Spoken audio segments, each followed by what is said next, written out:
see that yet?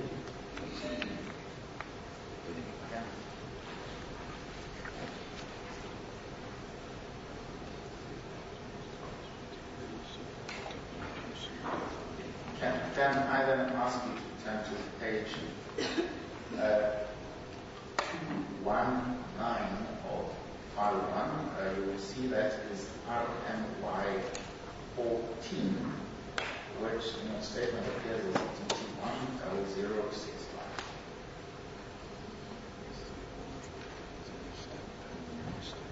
You see that on the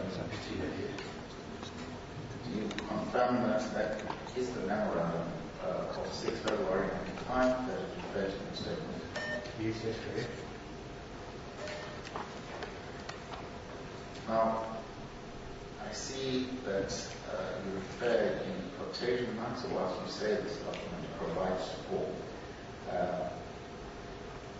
Can you explain if this is a correct quotation of this memorandum?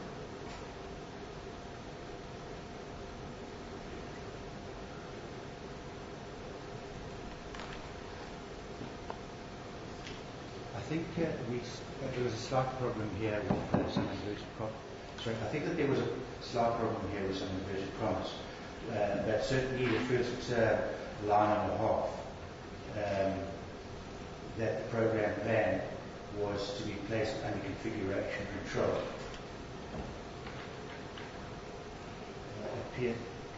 That appears in the first paragraph on the reference document itself, the memorandum. Right, and would you also confirm that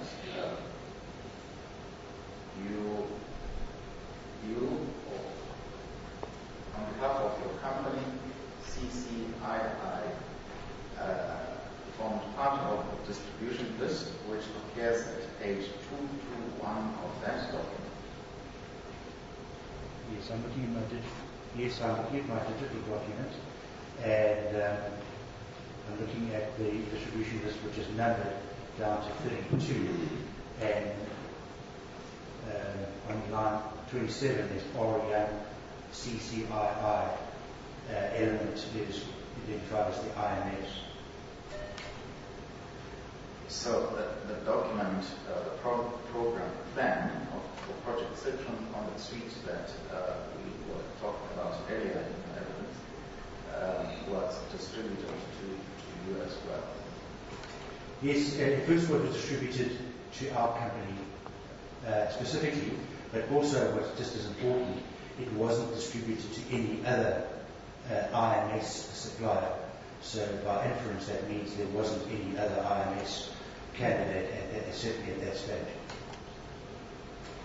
So would you say that would be the significance of the distribution list insofar as it relates to the IMS? That certainly is significant in that context, yes.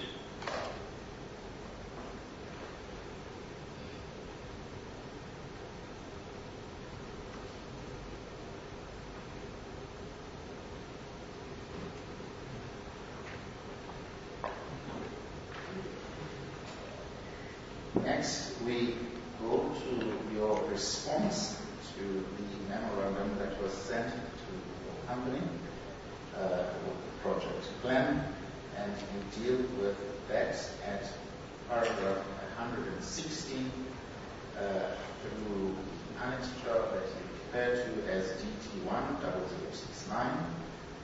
It is in the bundle as RMY15, as on page 222. Will you take us through that, please?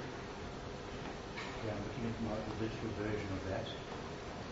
Okay, I'm looking at the digital version of that, and as far as I can see, I'm writing in response to the covering memorandum dated the 15th of March 1995.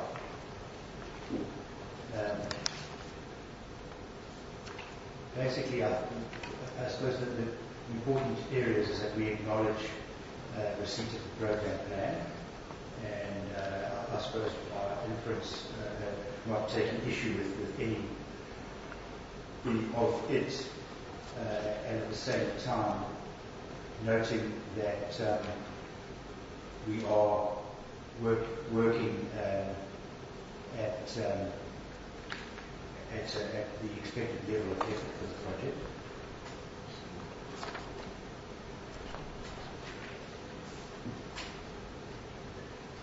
So you mentioned that paragraph 117, that subsequent to your response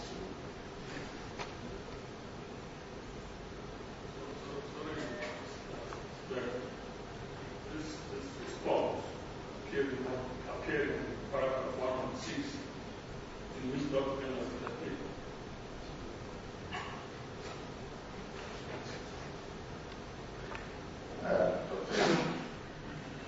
you see that at paragraph 116, you put the response in quotations, or quotation marks. Firstly, the first paragraph says, CCII system was making significant progress in respect of the development of IMS. Now, apropos your response, where does that appear in annexure R and Y?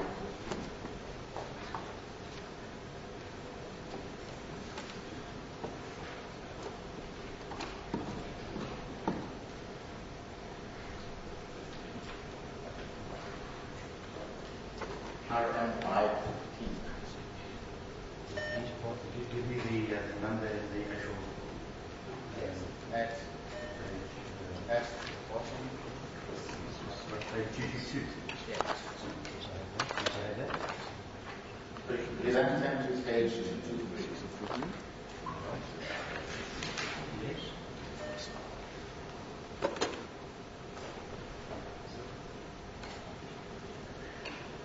Could you read what's said out in the second paragraph on page 223? You're referring to the paragraph starting with we are making. Yes. Okay, we are making significant progress in respect of IMS development, and we believe we have an adequate. I can't read this.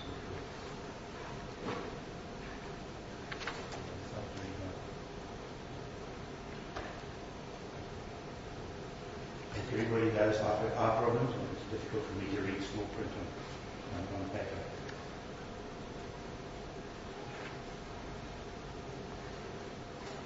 I'm reading my digital version of that. We are making significant progress in respect of IMS development, and we believe that we have an adequate allocated baseline. Although Jules Goodman has still not visited me to arrange to discuss this in inverted commas allocation. We are also progressing with the detailed design, both of software and hardware. Regarding the latter, we are making progress with the ship's optical fiber cable plant, in brackets, in terms of layout, components and optical power. In terms of software, we are making headway with the completion of detailed design using our rational rose case to using Booth methodology. Is that what you want me to read that? No. If you recall, Commissioner Musi put a question to you in terms of which he sought to establish where the contents, that is in quotation marks of paragraph 116, came from. I was trying to take it to the letter to see how that compares with what is set out in the letter. Okay, I want to put something on the record. I can't hear what Commissioner Musi is saying at all. So I have to listen to what you said, and you took me to the top of that particular page. If I may ask, is that if you're aware of what particular item was go to, you need to point it out to me, because I can't hear the Commissioner. Perhaps Commissioner Musi can repose the question, and if you understand it, then respond to it. No, you interpreted my question quite well. I know, though, that the quotation as appears in the statement. It's not exactly as it appears in the document.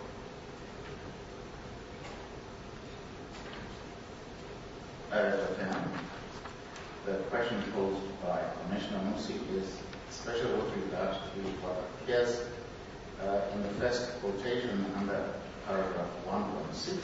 It says that CCII Systems was making significant progress in respect of the development of the IMS closed quote. Yes, I can see that. Now, in your response to the memorandum sent to you or your company, where does that quotation appear from your letter? Okay, looking at the top of this particular page, we are making significant progress in respect of finance development. And we believe that we have an adequate allocation baseline. Now, how does the sentence you just read from the letter compare with what appears in the quotation next paragraph 116 of the statement?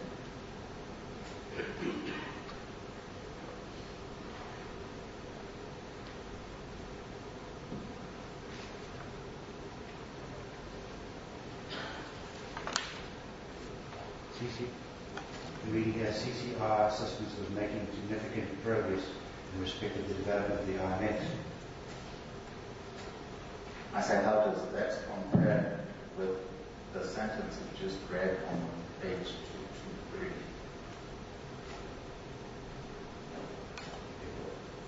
Possibly slightly out here, because I said we are making significant progress in respect of IMS development.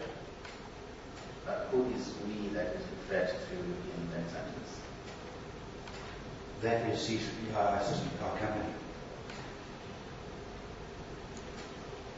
Now, the next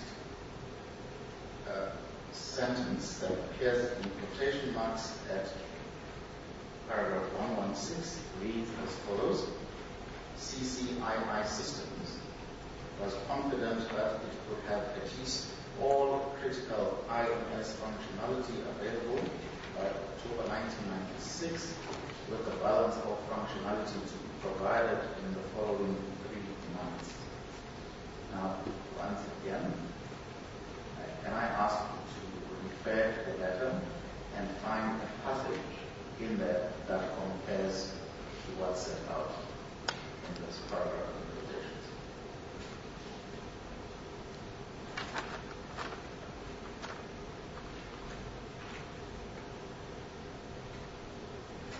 Perhaps if I direct your attention to the third paragraph on page 223, it starts with the words, "We are confident."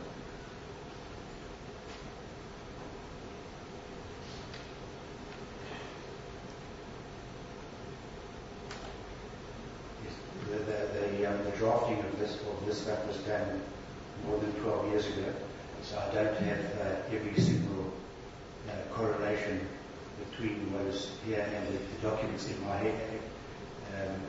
But what I've highlighted here is we are confident that even if contracts are delayed by some weeks, we can have at least all critical IMS functionality available by October 1996. The balance of functionality could be provided within the following 3 to 6 months. So having read the 2 statements, the one on the letter, 223, and the one in your statement on page 22, you say these 2 statements say something similar? Yes, they mean more exactly the same thing. So, would this have been a paraphrasing of that letter? Just so that okay, if you thought they are not the same, why did you put them in the manner in which you begin the statement? It gives the impression that he was quoting verbatim from a particular document. Now it appears that that doesn't seem to be the position. Can we get some explanation? Yes, I'm trying to get there.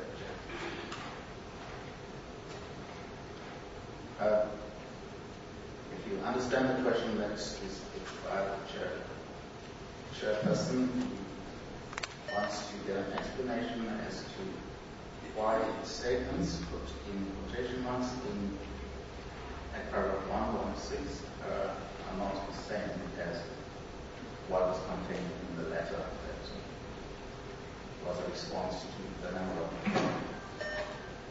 Yes, I'm thinking about that. Of course, I haven't applied my mind to that before, but now that I am, probably what should have happened if I had opportunity to cross-check every single thing in my witness statement, every single referred to doc, I would have picked that up. But I am almost 100% sure that this is a direct, 100% complete paraphrasing, but actually of another document. Now, I'm pretty sure now that I come to think of it, it is it's stuff done by my legal team, and this is basically I'm going to say a condensation of what is in the letter in another document which has been used for this witness statement. And somehow in the whole preparation of the witness statement, just remember this thing has gone backwards and forwards, not only between us, but also with advocates Skinner and Savaya, which only came back to me in November, and a lot of things were wrong. I had to rectify a lot of stuff. And this could be what we call an artifact of that process. They could have introduced the quotation marks when it should have just been basically a summary of mine. But anyway, I will say that there are various possible reasons why there isn't exact correlation, word by word. But I will say is that basically what this is meant to be, and I think it does, is an adequate summary of what is in that letter, although possibly the quotation marks should not be appeared as they are. So the quotation marks should not be there? Yeah, the quotation marks should not be where they are. So what appears at 116 will be a paraphrasing of what's contained in the letter, RFNY 15. That's correct. If I may say, I don't think that there's any substantial difference between what I've put here in the version. Well, I have to take responsibility of it, and then what's in the list. I don't think there's any fundamental divergence there. But the quotation marks clearly do not convey what is intended to convey. So they were inadvertently put here, or do not have an explanation for that. No, I have given an explanation. It could be a direct paraphrasing out of, for example, documents that were prepared in much earlier days, okay, which was actually intended to be a summary, and whether I did it or advocate Savaya did it is now converted into a quotation. I don't know, but there are various explanations. I could have done it, she could have done it. Perhaps you can't take it further than this.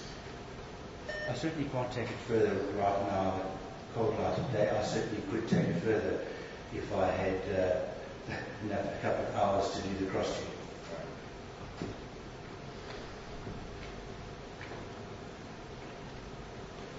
If I may say so, I want to put on the record, as I've stated before, I only finished this witness statement on Monday, midnight, and I put on the record that I have not had a chance to check it, to cross-reference it to the documents. I put that on the record, and there was a huge problem when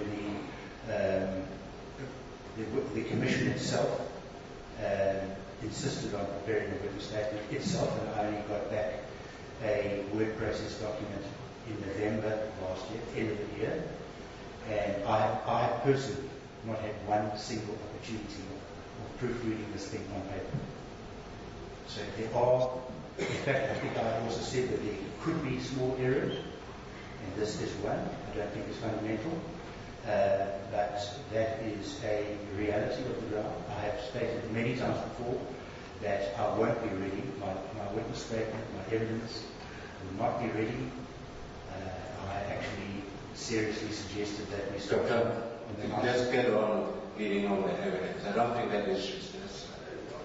Can we continue leading on? I don't want to get combative with you, but if I'm being challenged with certain things, providing explanations of discrepancies, and whether or not I do need to make a statement. Can you now proceed and leave your evidence? Yes, Chairman, I can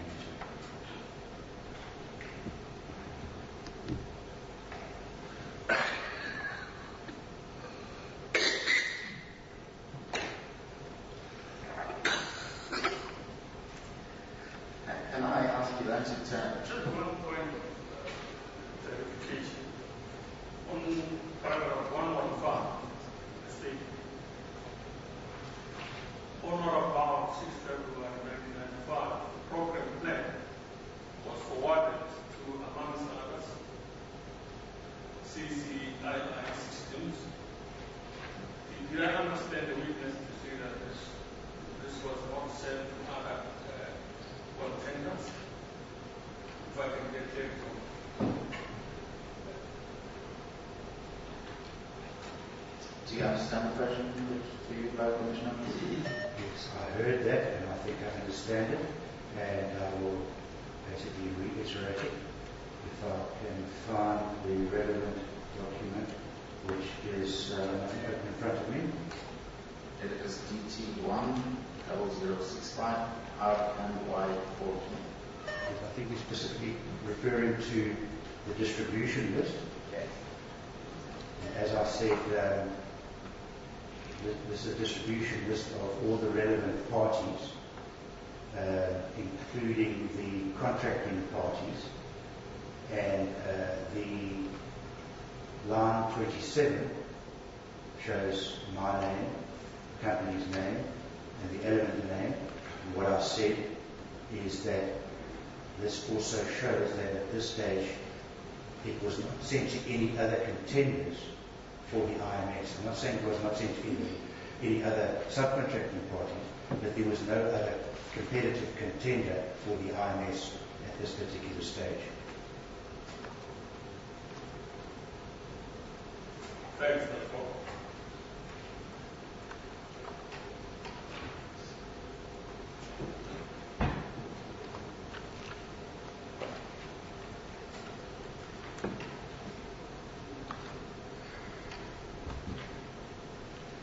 Now, in paragraph 117 of your statement,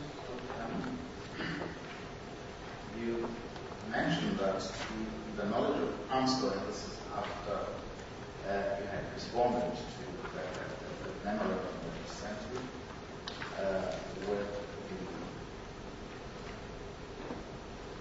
program plan.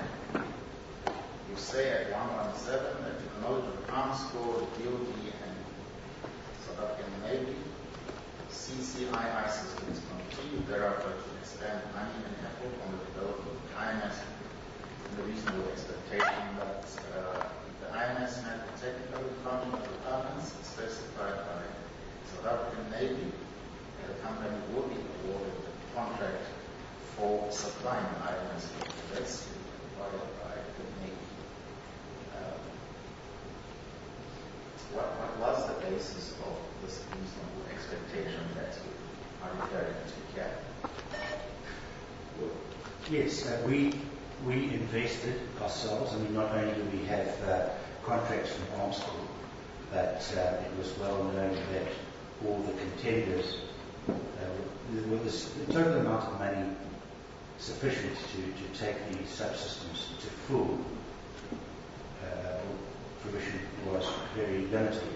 So companies were investing their own time and money as well. I'll come to that in more specific detail towards the end of my witness statement, where there's documentary evidence of that.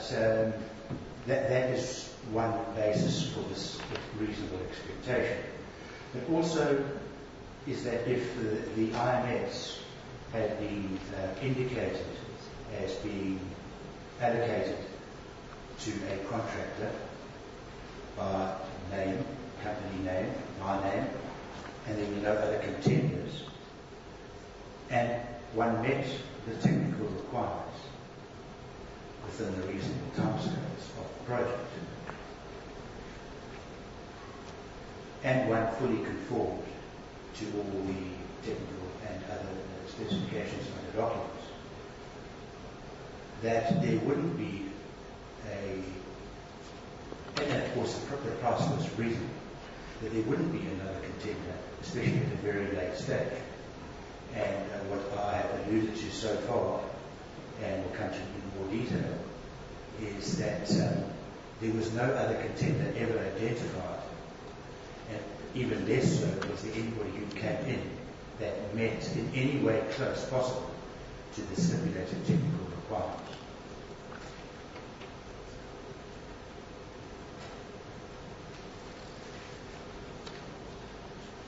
And then you mentioned that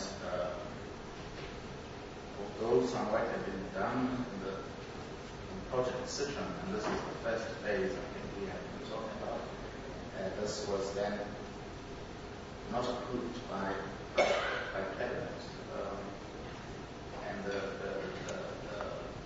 defense review then. That's correct. You described the situation correctly. What happened to the technical development on this program that your company had involved in? Did you stop? Or what was the situation? No, as I said evidence before lunch, to all intents and purposes, the development carried on at full steam, but under the auspices of Project Series. Project Citron got put on hold, and in respect of the technical development efforts, there was no discernible difference to us in terms of what was required. Certainly it might have been described as a technology retention project, but there was no difference to us in the way we managed the projects in terms of the formalities of it, risk management, risk reports, regular review of pricing for the purposes of deployment on a ship, not just as technology retention, complete conformance to all baseline management. Everything went on absolutely as normal and as a normal capital development project. What I will say is that there were very specific Project Citron things, maybe like at a management level. We weren't really involved in that at IMS level. Things might have been different in that regard. But at our IMS level, it was just like a continuum from the 95 brackets to the Citron got reconstituted in 97. There was no discernible change in this.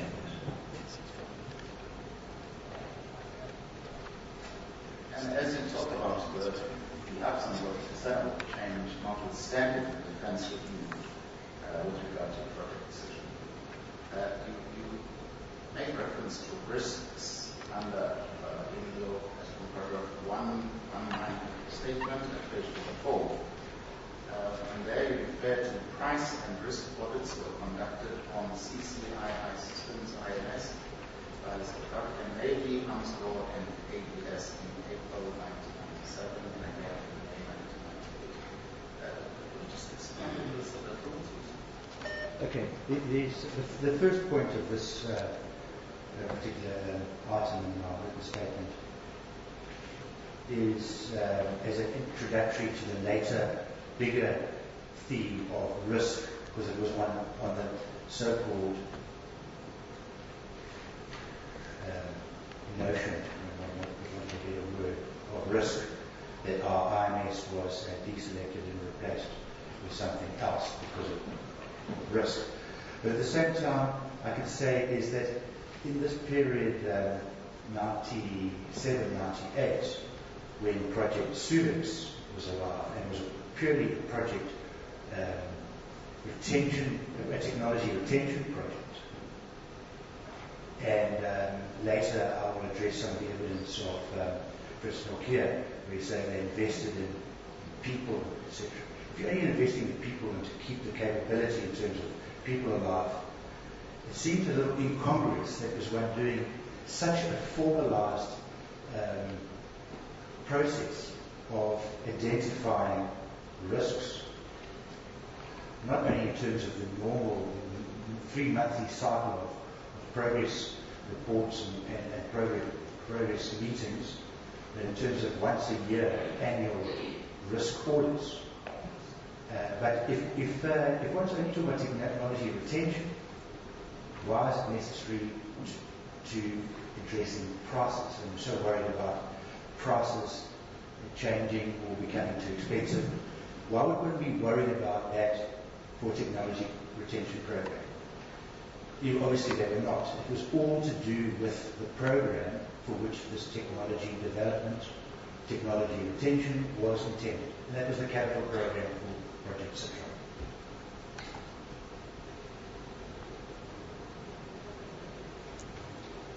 And you mentioned that these audits that were conducted were documented and set in spreadsheets. If I refer your attention to your document DT10200, this is RMY 16, which appears from page 225, and later will deal with RMY 17 for purposes of this question. Would this be the spreadsheet you're referring to in the statement of the risk audits that were conducted? No, this particular document is not the spreadsheet itself. I have this document in front of me, and basically it's introductory to the actual results of the risk audit. And that is a formal request, actually from Lieutenant Commander Ian Fowler, who was by then the project engineer. You will see something of possible significance.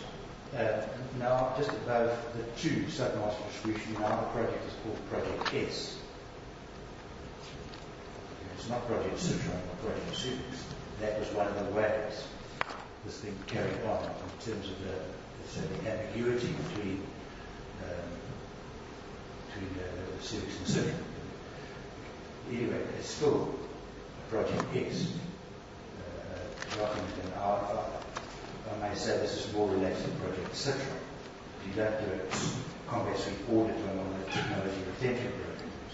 Anyway, it's basically setting out the project team's requirements. And although I say there were risk audits from 97, 98, see this one was from 98, but I think the one from 97 was more or less exactly the same. And identified again is our company in the segment in which we were operating, the integration segment, the system is the element, INS, and the company is organisation, the CCI systems. They set out the format in which they wanted our responses, at least at the subsystem level. And importantly, as far as risk is concerned, item 24 sets out the requirement for your own, I suppose, assessment of the risks, if any, inherent in them. So a little bit later, I actually do, hopefully paraphrase correctly this time, our responses in terms of risks. Certainly in terms of prices were supplied, and those prices also become relatively important in the greater scheme of things, of what we eventually offered and how our prices were escalated. Just finally, in terms of distribution list, organisation, I see in section 3, submaster 3, our company C squared R squared are the only recipients as far as an IMS are concerned. There aren't any other contenders. So that's what I want to say with respect to this document as an introduction to the next. Now, this distribution list appears at page 228 of RMY 60. Okay. And if one looks at that page, C squared I squared appears next to 228.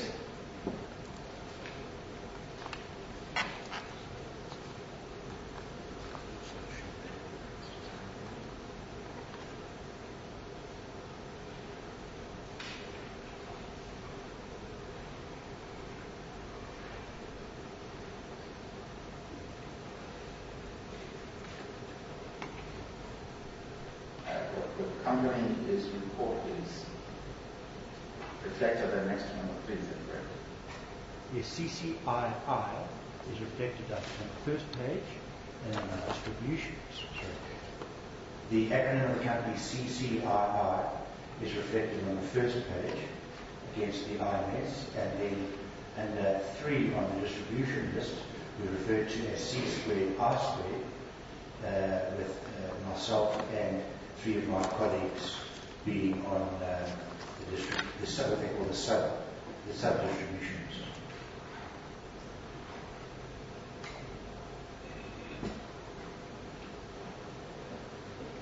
You also deal with a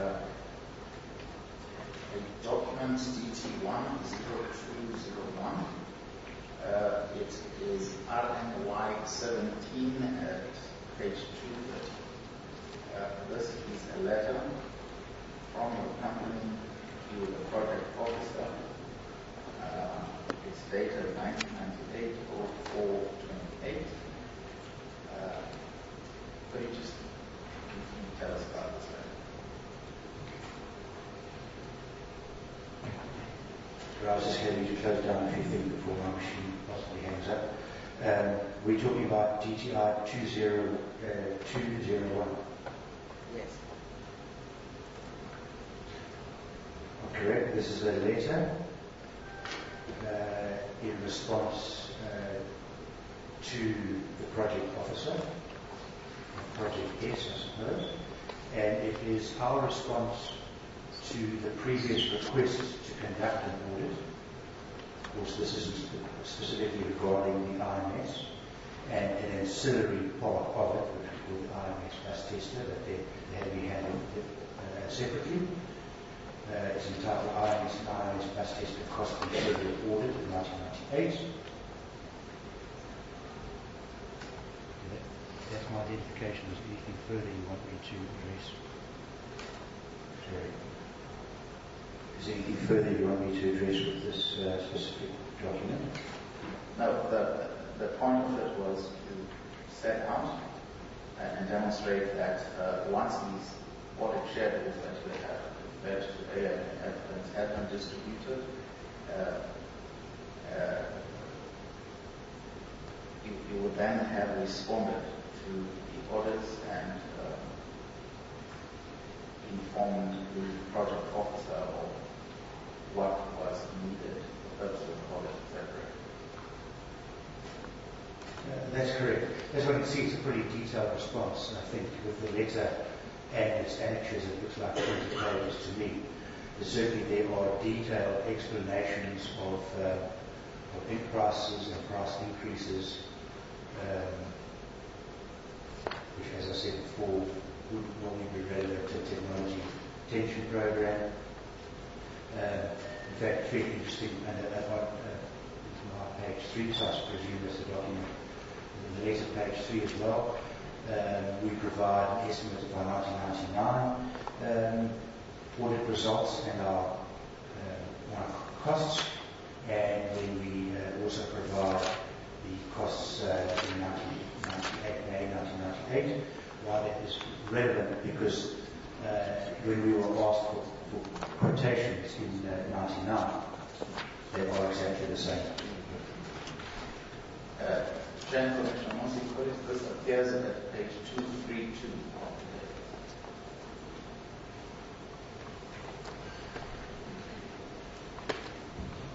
You can proceed with the response with regard to the audits. Okay, I'll just repeat that as quickly as I can, because it is fairly significant. In the May 90s to April 97, we done a cost and risk audit where we recorded the price in those financial conditions as 29.5 million. The next year, in May 1998, which we will address in a little bit further detail coming up, we provide a price of 38 million, and we provide reasons for the increase, various changes of baseline, etc. But we ventilate all of this in rather excruciating detail for a technology retention program.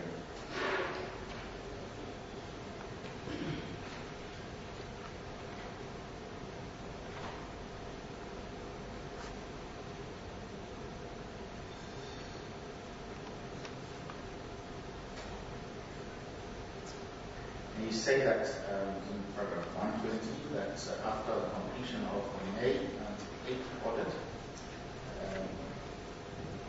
Council and ADS prepared a consolidated results summary, which is explained that through the DTI 0202 document, which appears as RMY 18, page 250.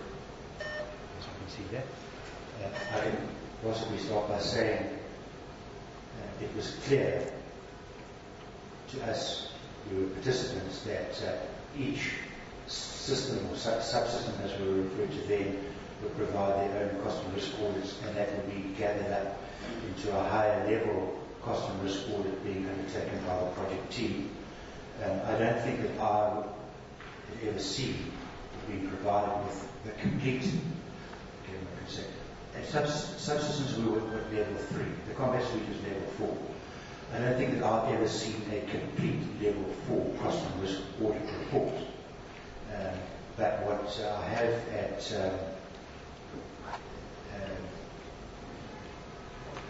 the documents which you referred to there is a spreadsheet, which is very, very small, and probably even smaller if they copied it yours on portrait and not landscape. But at the very top, under the word confidential, there is it is type project Citron Combat Suite definition audit, May 1990. So this was a document provided to me under PI. You can see that from the typics redactions of the black spots. Anyway, I've taken this as one of the level 4 results from that cost and risk audit.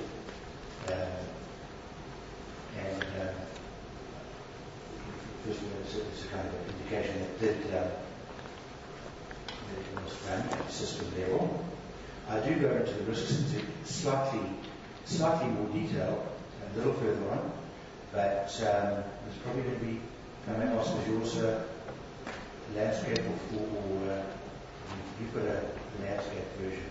I saw a whole lot of ones in portrait yesterday, which are probably almost impossible to read, and it's also extremely poor quality. But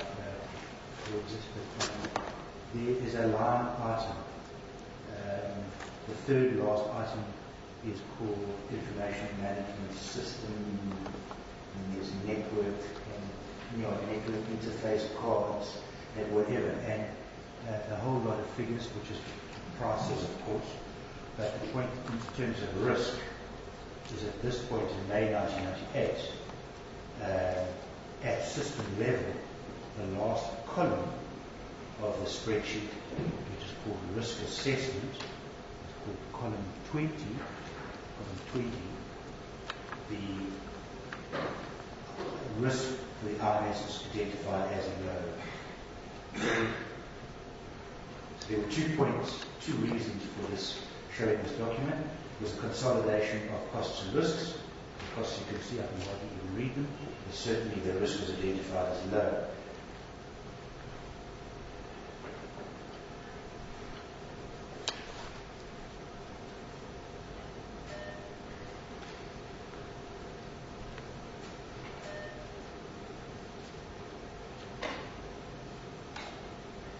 So if the risk subsequent to an audit is identified as low, that's the IMS, what did that mean? Well, it means a couple of things. Is that, as I said before, one wouldn't expect the acquisition authorities to start hunting around for a competitor or an alternative contender if the prices were acceptable and the risks were low, that they were manageable. Low does mean manageable, that's for sure.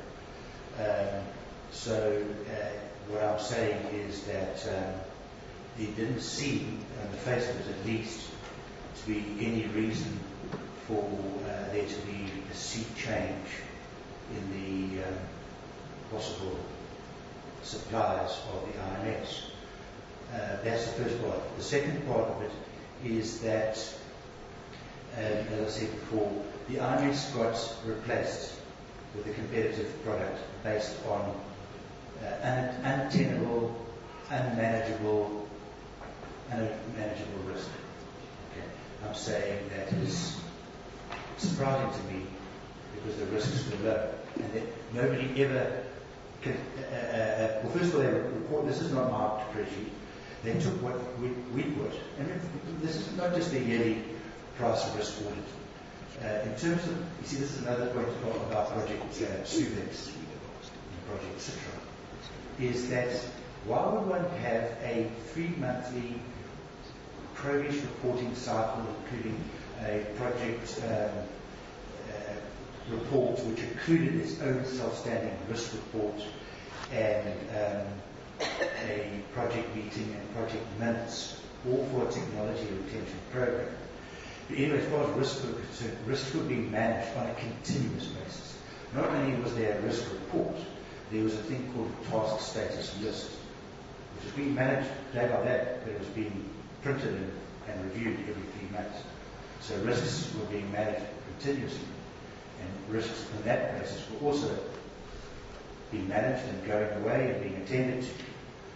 Nobody ever, at least formally, contended with the contentions that risk were other than low. Here is a record at the Navy project team level that the risks are low.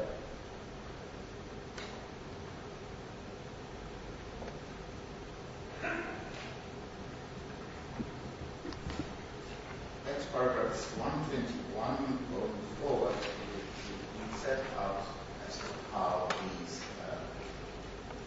audits were conducted, questionnaires, etc. And at the conclusion of that discussion, we refer to the document DT10417, which is RMY 19. Appears as one. That's page 251. Can you just take us through that? Yes, this might even be a slightly more legible version of the same document. Yeah, I think it probably is. And it's not that. Yes, this particular version is not adapted, but probably legible. Could you just take us through that?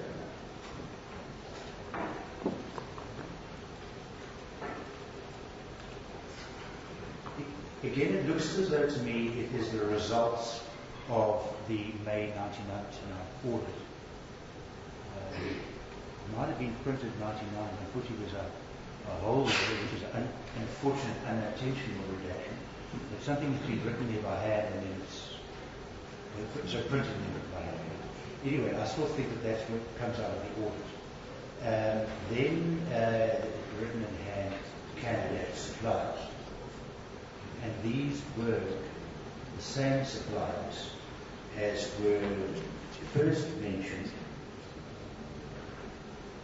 Okay. These were the same suppliers that have always been in contention right from the beginning, whether it was 93 or 95.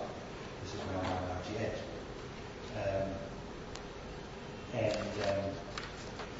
And also the same suppliers as are identified in the September 1997 project baseline document that was issued with the request for information for the element costing and description. We're going to come to that in more detail a bit later.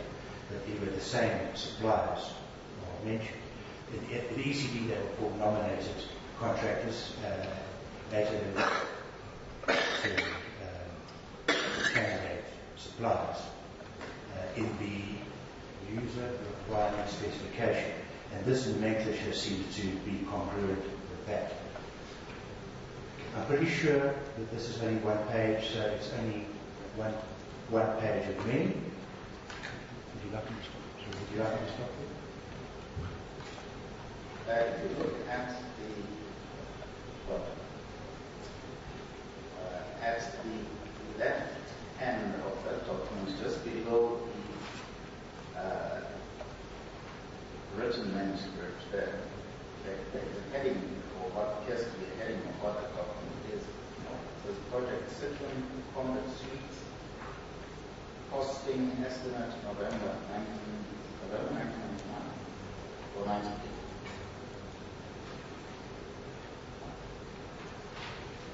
This is 99. This then takes us to the statement, if you can read at paragraph 127.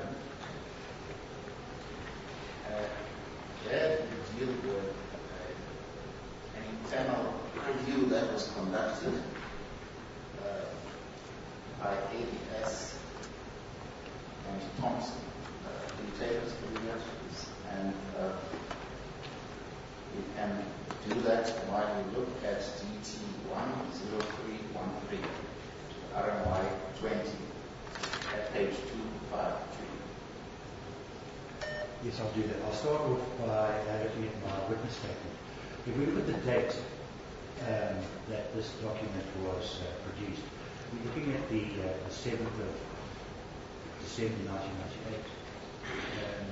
By that stage, the GFC had been identified by the acquisition authorities as the preferred supplier, and they had identified ADS and Thompson CSF Naval Combat Systems, that's a division of theirs, as their partner, later formal consortium partners, to supply and actually be responsible for the combat suite.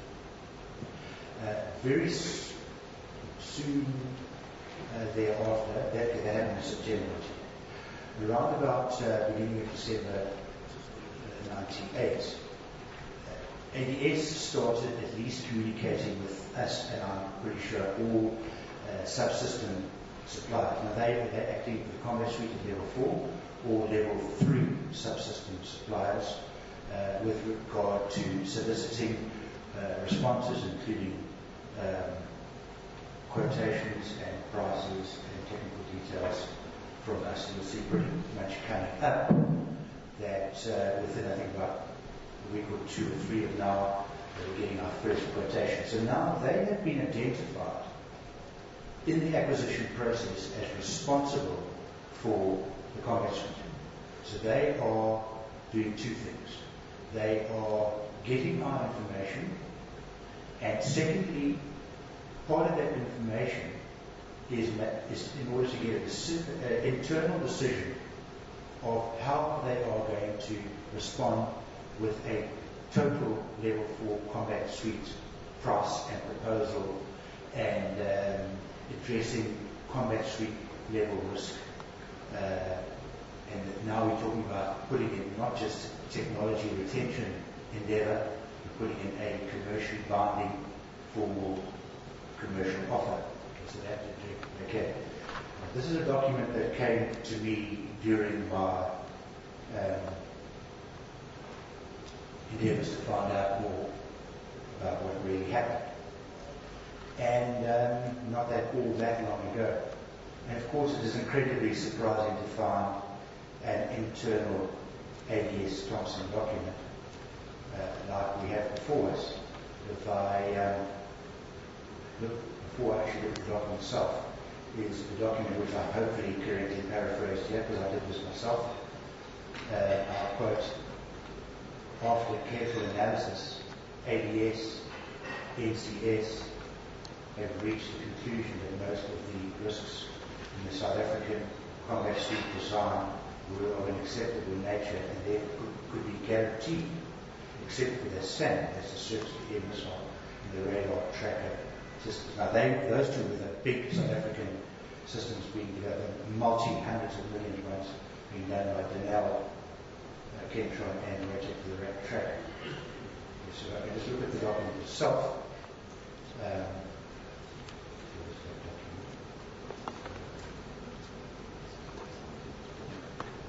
These are documents that I know came from the whole investigation into ADS and Thompson, etc. But I think I've given the correct contextual outline at the beginning. But anyway, this is a precursor to making a formal decision of how to proceed. I think what is important here is that, first of all, they acknowledge the bottom line price in December 1997 of combat suit. They put 1,885. Long before I knew 1,8, I estimated 1,9. So this concurs with that. Just to interrupt you there, you were careful to ensure that the quotation that appears at paragraph 127 is the correct quotation. Can I ask you to look at page 2 of that document? It is page 253 of paragraph 120. You see a heading there, so the risks. Yes, I've highlighted that in my document. So the passage that you quoted here, that comes from that, correct? I certainly hope so, because I digitized this document and I did a digital cut and paste. So other than word processing errors, I hope that there aren't any quotation errors here.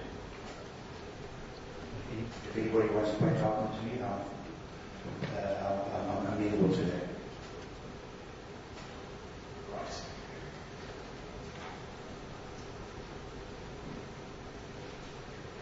Okay, but if I may go to the last bullet point on the first page. Okay. At least they were aware of high risks, and in fact, as I've quoted, and also as stated in the next bullet point, they were specifically referred to the surface-to-air missile, which is a brand new missile being developed by Kentron in Cornwall, and the Rotec radar systems tracking radar. So they were not only new, but they were multi-hundreds of millions.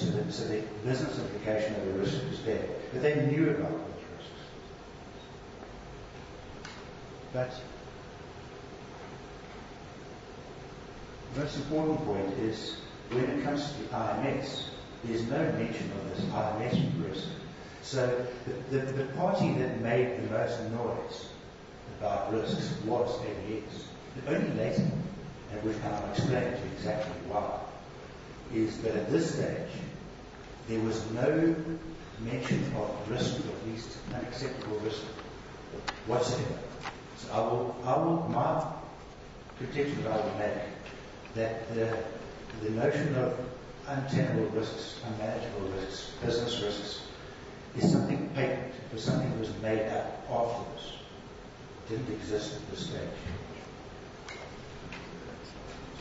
And this was in December of 1998. That was a pretty late stage. I mean, this was just 2 weeks after this, they were asking for our quotations.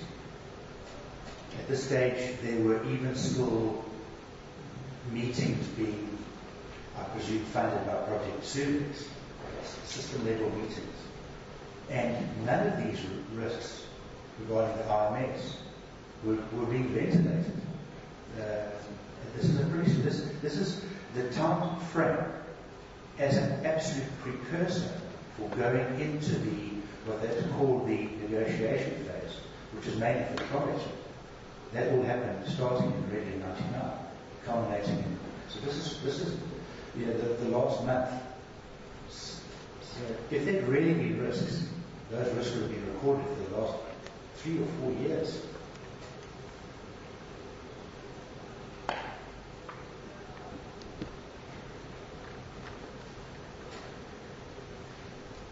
In the next paragraph of the statement, you refer to responses given by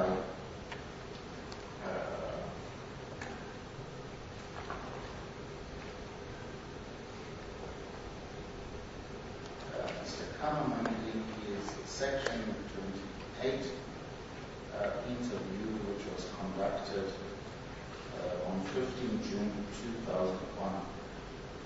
Chair, the quotation there appears to be picked up from the interview. That transcript, I see it has not been brought in, but we refer to it there as RMY 21. But that entire transcript runs into a couple of hundred pages. We will try to extract the relevant documents and insert it here. And to the extent that we can deal with the context thereof, we will try and include perhaps more than the page that it refers to as 814, as quoted there by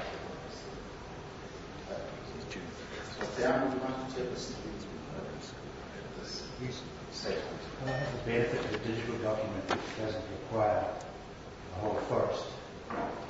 It's 397 pages. My normal style is only to introduce 1 or 2 pages into the evidence. Anyway, I have this original document. Again, I OCR'd this document. Hopefully I cut and pasted correctly out of the OCR version of the transcript into my document. And I will read what is written in the second paragraph of page 814, if you'd like me to do so. The interviewer asks, what was the risk assessment of the IMS? And the interviewee's response was, the IMS, in terms of the risk to our combat suite, was relatively benign with regard to the technical aspects.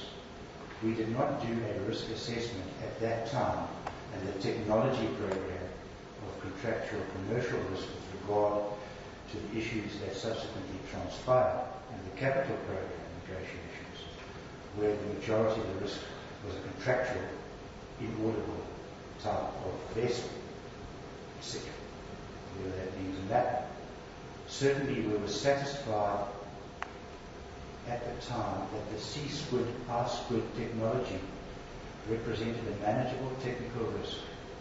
Otherwise he would not come in, put forward as a capital supplier in the tender documents that we instructed the inaudible, I presume, on the armed school procurement to proceed with, i.e. the URS that we gave, well maybe it was GFC, the URS that we gave them in the seminar here, that would have been GFC as preferred supplier. Had we not been satisfied that he had reached a level of technology that, albeit not a full level of technology, he was satisfied along with the remaining listing that we did of local contractors.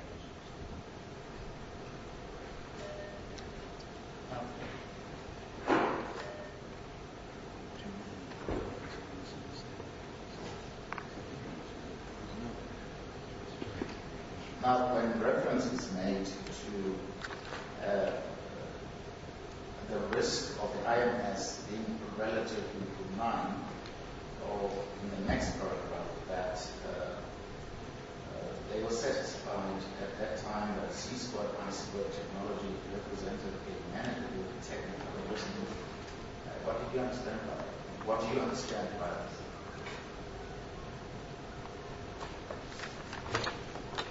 Okay, as I think I have stated elsewhere, I've been involved in capital programs from Project Winners in 1985, and there was formal, in all programs of capital nature of this size, there was formal risk management. In fact, some of the risk management is not just done in the South African style, it comes from system engineering methodology a la American. And risks are normally categorized in terms of timescales, costs, and performance. In the early days, between 85 and 91, maybe 94, in the South African context, they had another category of risk called political risk. That was mainly due to sanctions and the possibility of having all your other ducks in a row and then not being able to import the stuff, or your smuggling agents get caught at the airport with the stuff you wanted. Those were political risks. But by that stage, I mean, in December 98, well, this actual interview was done in I think June 2001. He was certainly referring to the 1998 context. I was not aware of any political risks or any political risks being or any risk being managed in the political context. Okay. With let's say the benefit of at this stage going on close on a decade and a half of my involvement in capital programs. And just remember, I wasn't only involved in level 3, I was also involved in level 4. I had a visibility of risks at the combat suite level. There's certainly technical risks.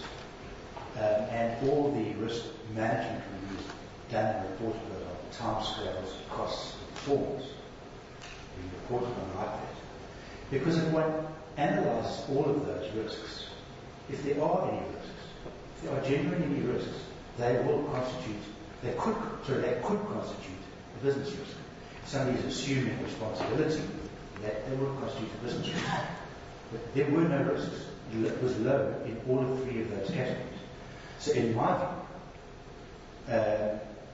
there was no real risk at any level.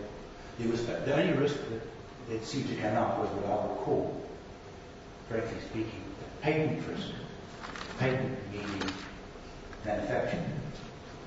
And ADS and Thompson manufactured this risk in order to escalate, well, first of all, to escalate our prices with the risk addition, which took our price from, well, our price, as I said, was 38 million.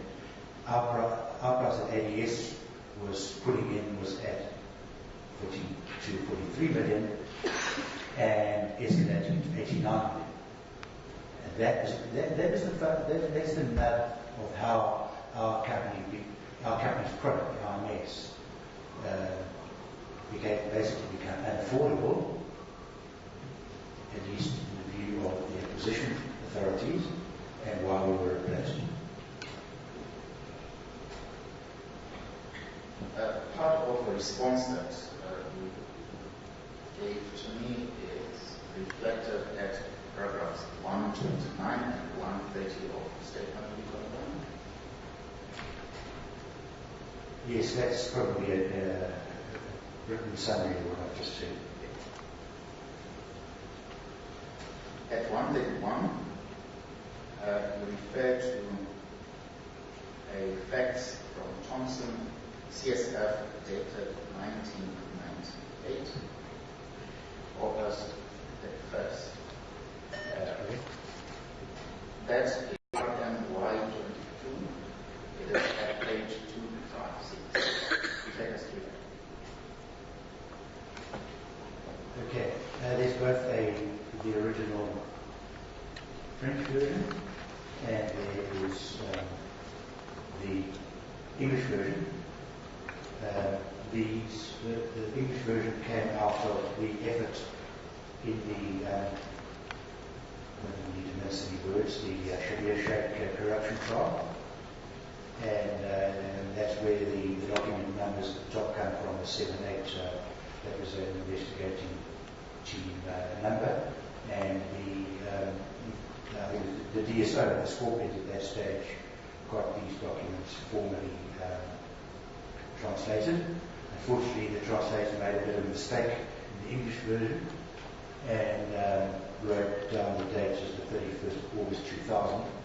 But we can see from that one of the reasons why I've got the French version. It's I'm not fluent at all in French. In fact, I don't speak a word of French.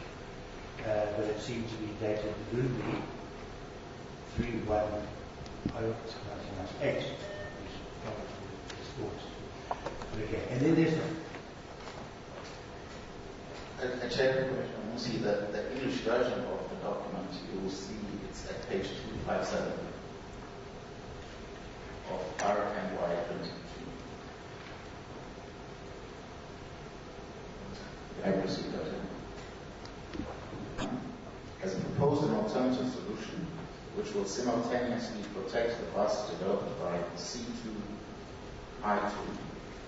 This solution weakens the ADS proposal and runs the risk of causing an eventual argument for those that support the questioning of leadership of ADS. Now, could you just explain what the significance of this statement is? Yes, of course, I have to elaborate slightly because the memo was written by somebody I don't know, but I understand it to be somebody marketing, Olivia Lucy. So it is written in slightly marketing type of talk. Okay. And specifically, I'm talking about the reference to the leadership of ADS. What the leadership of ADS means is being responsible for the integration and the supply of the integrated combat suite. That's what they mean there. But it also means is that ADS called the shots. That's the leadership called the shots of what is supplied. Of course, there's a lot of interesting things in this particular short memorandum. But when this is, as I said, in August '98, by this stage, Thompson CSF had bought 50% of ADS, and they referred to the reaction of the principal chiefs of staff concerned after the presentation by ADS on the new system of the combat suite based on TMT. TMT is the Thompson CSF combat management system called TAMTAC, that's its name in French, NT, or new technology. Now they did that in quite a long time before that, in the beginning of July, as they say. In fact, I attended a meeting in Mount Edgecombe where I believe that presentation was actually given the previous evening. We saw an almost identical presentation by ADS.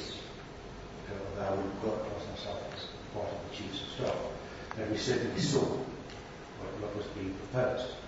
And in fact, we're going to come on to the CS1 to CS7. Those are the different combat suite architectures. And basically what was being proposed at that early stage in mid-1998 is the removal of C-squared, I-squared, IMS, because many of those combat suite architectures actually do that specifically. And politically, they wanted to know what the reaction of the chiefs of staff, that's what they mean by the head people in the Navy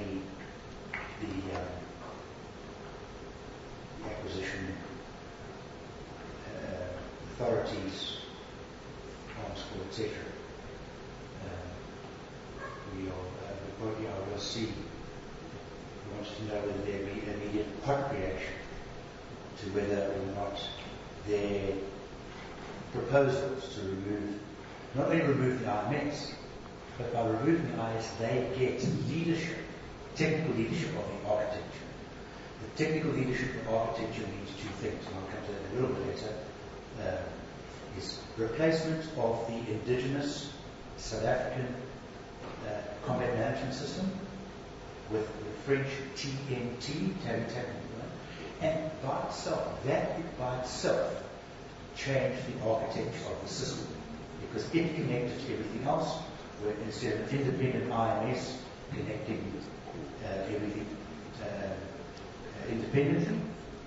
And of course, in terms of the whole architecture, is that with the TNT, you didn't need an IMS because the combat management system itself did all the connectivity. So there are two aspects of it. What they call it a technology insertion, using a polite terminology, of the TNT and changing of the whole combat suite architecture because of TNT. And at the same time, removing our base. Now, what entity is BAE-SEMA that referred to in the document? Okay, we're going to address the whole BAE-SEMA issue in a slightly different context. But certainly in terms of the time, the chronological context, it's absolutely imperative or important of what was happening here in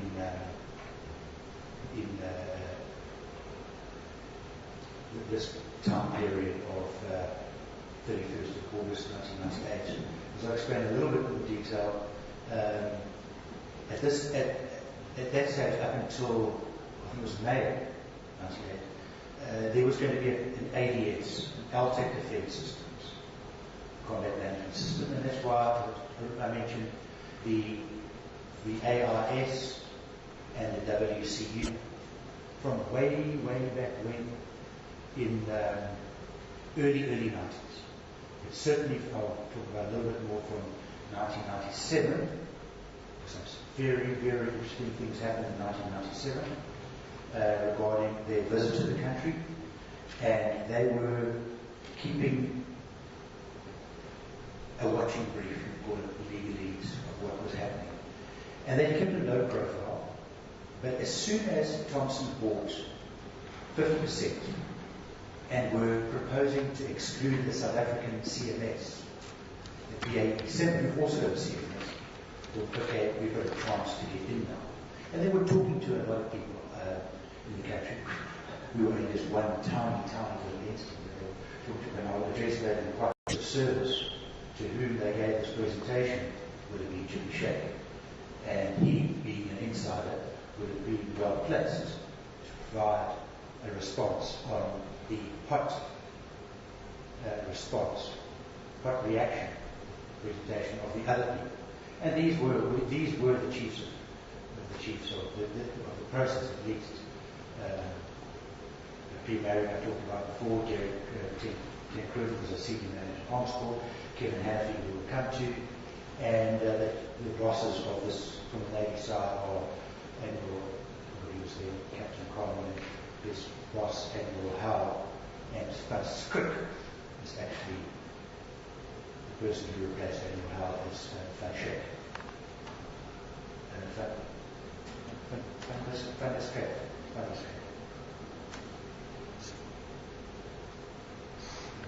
Now just go back to my witness statement. Okay, so that would this perhaps not be an appropriate time to close it? Chair, it would be if I can get just an indulgence of 5 minutes just to close off this section, because then we can start with a new section where we continue tomorrow. Thank you. And we're looking at something I think in paragraph 1 to 4. Yes, I mean, come to the whole issue of Jeffrey Shake and the conflict of interest. And I think it's just relevant at this point to point out is that although Jeffrey Shake formally declared his conflict of interest at the first project control board in December 1998, he was by then the chief of acquisitions. So other than the recusal, the actual state of conflict of interest existed at this stage. And I've said his brother, Shabir, from whence the conflict of interest derived, was already a director of ADS, I believe, from much earlier, something like 1995. The partners of Thompson in ADS was Shake's company from a military point of view, from somebody on the inside of the acquisition process, being the chief of acquisitions. At this early stage, before the negotiation phase, passing information, ultra sensitive situation to a foreign company. And you conclude that section of your discussion by mentioning that during June 1997 and pursuant to the defense review that you have referred to earlier in the statement, the Cabinet approved inter alia program for the acquisition of 4 control nets by the DOD for the South African Navy. Right. Yes, this is obviously not probably something in my own knowledge, but certainly what is in my own knowledge that the Corvette program kicked off officially with the request for information to the overseas contenders in September 1997. So obviously by September 1997 it had been approved, otherwise, at least in principle, otherwise there was a government-to-government package. So my statement of it being approved in June 1997, I think would be correct. We shall deal with the details of what you set out there when we proceed again tomorrow. Chair, please. We'll now change